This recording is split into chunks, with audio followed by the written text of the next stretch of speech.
विद्यार्थी मित्रांनो, तुमचं सहर्ष स्वागत आपल्या अर्हन स्टडी फॉरममध्ये.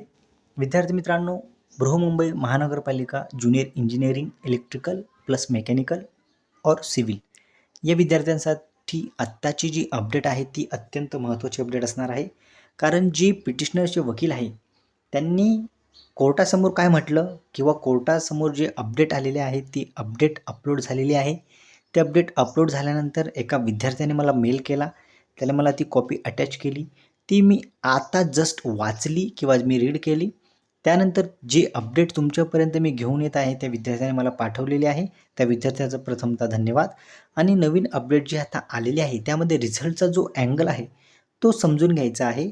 आणि बृहन्मुंबई महानगरपालिकेची ज्युनियर इंजिनिअरिंगची जी कोर्ट केस आहे ते आता फायनल टप्प्यामध्ये जात आहे का? कारण कमेंट मार्फत मला विद्यार्थ्यांचे म्हणणं होतं की उच्च न्यायालयाचा निर्णय हायकोर्ट किंवा सर्वोच्च न्यायालयाचा निर्णय उच्च न्यायालय मानत नाही का? किंवा जे त्यांनी 8 वीक किंवा 8 वीकमध्ये त्यांनी संपूर्ण गोष्टी किंवा 2 महिन्याच्या अंडरमध्ये संपूर्ण गोष्टी ज्या आहेत त्या व्यवस्थित सॉर्ट आऊट करायच्या आहेत. अशा गोष्टीची आत्ता ती जी अपडेट आहे ते तुम्ही पाहून तुम्हाला नक्कीच दिलासा किंवा तुम्हाला थोडीशी शांतता येऊ शकते.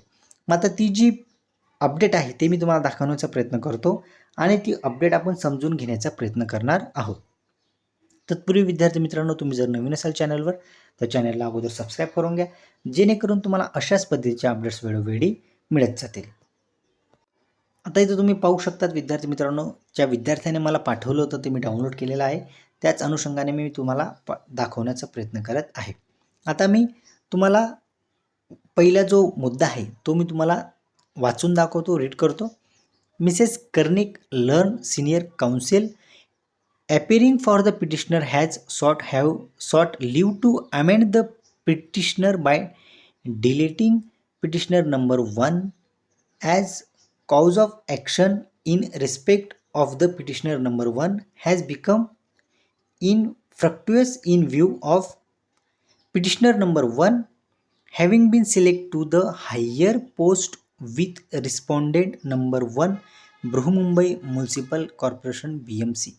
म्हणजे विद्यार्थी मित्रांनो, जे विद्वान वकील आहेत त्यांचे श्रीमती कर्णिक हे ॲपीर झाले.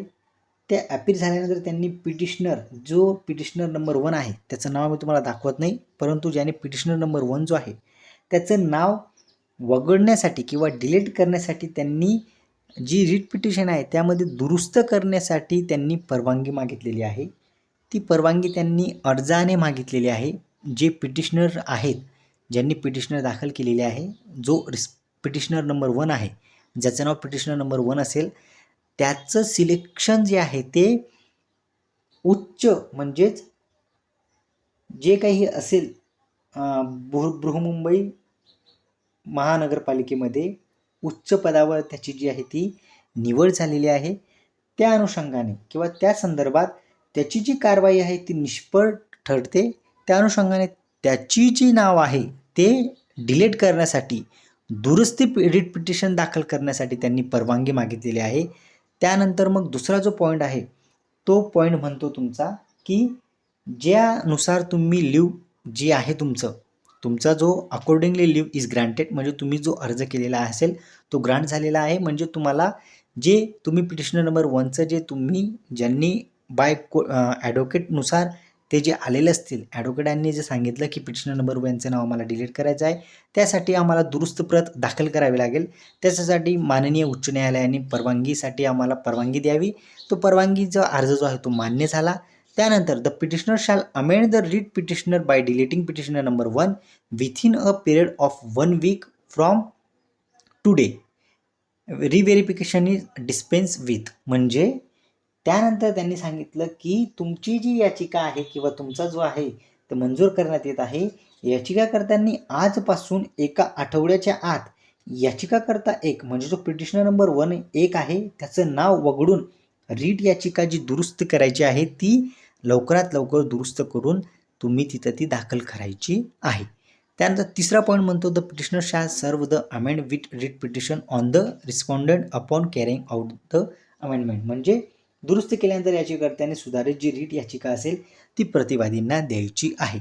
आणि रीट पिटिशनची जी नेक्स्ट हिअरिंग आहे ती तुमची 15 जून 2026 ॲट 3 PM असा तुमचा जो कामकाज आहे ते आलेला आहे. यामध्ये एक गोष्ट किंवा सारांश तुम्हाला जर समजायचा असेल विद्यार्थी मित्रांनो, तो समजून घ्या की जे पिटिशनर असतील, जे याचिकाकर्ता आहेत, त्यांनी बृहन्मुंबई जे आहे ते रिस्पॉन्डंट होतं किंवा ते सामनेवाले होते. रिस्पॉन्डंट म्हणजे ते त्यांच्या समोरचे होते आणि पिटिशनर जे होते ते त्यांच्या अगेन्स्ट होते.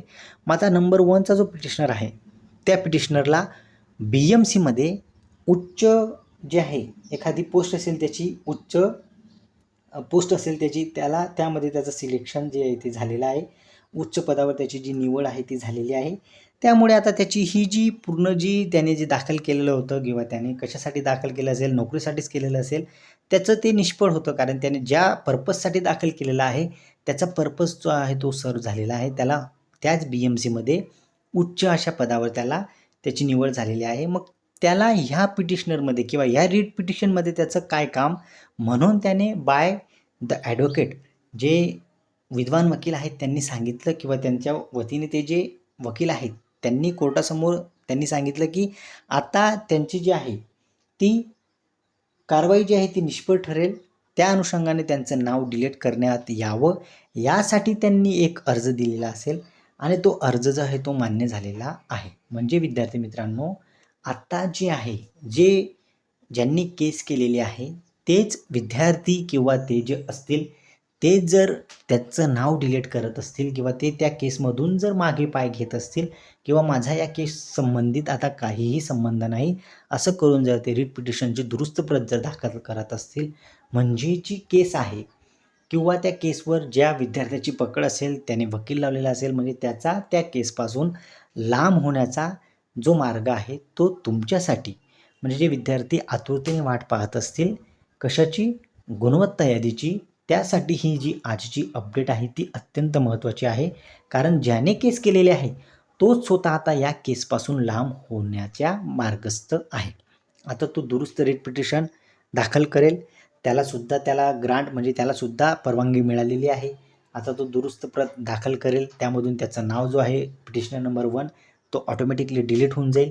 मग राहिलेले जे पिटिशनर असतील मध्ये त्यांचे वकील असेल काय असेल त्यांचं पुढचं जे आहे, परंतु जो पिटिशनर नंबर 1 असेल त्याने जास्त मेहनत जी आहे ती घेतलेली असेल, त्याचं वकील असेल, खर्च असेल, आता तो जर या केसपासून लांब होत असेल, म्हणजे तुमची जी केस आहे ज्या सर्वोच्च न्यायालयाने सांगितलेलं आहे की 8 वीकमध्ये म्हणजे 2 महिन्याच्या आत तुम्ही हे संपूर्ण जे आहे ते सॉर्ट आऊट करावं.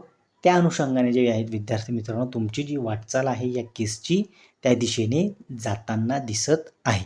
आता जेव्हा 15/6/2026 रोजी जी आहे ती हिअरिंग होईल, त्यामध्येच जे आहे ते त्यांची रीट पिटिशन वगैरे जे आहेत ते दुरुस्त रीट पिटिशन ते दाखल करून देतील आणि त्या पिटिशनर नंबर 1 त्याच्या नावाशी आपल्याला काही घेणं देणं नाही आहे. तो उच्च पदावर आता BMCच्या निवड त्याची झालेली आहे, त्याचा पर्पजसुद्धा सेव्ह झालेला आहे, सर्व झालेला आहे. त्या अनुषंगाने आता तुम्हाला तुमच्या गुणवत्ता यादी जी आहे ती लवकरात लवकर कळण्याचे जे आहे ते संकेत ह्या कामकाजामधून दिसत आहे. चला विद्यार्थ्यांनो, आता मी तुमची रजा घेतो. जय हिंद. जेव्हा अजून काही पुढची अपडेट येईल किंवा काही अपडेट आली विद्यार्थ्यांमार्फत असेल किंवा मला स्वतःला मिळेल तर मी नक्कीच तुमच्यापर्यंत ती घेऊन येणार आहे. चला विद्यार्थ्यांनो, ही जी आहे ही संपूर्ण इन्फॉर्मेशन मी आपल्या टेलिग्राम चॅनलवर तुम्हाला शेअर करून देणार आहे. तिथून तुम्ही सुद्धा वाचू शकतात. चला विद्यार्थ्यांनो, आता मी तुमची रजा घेतो. जय हिंद.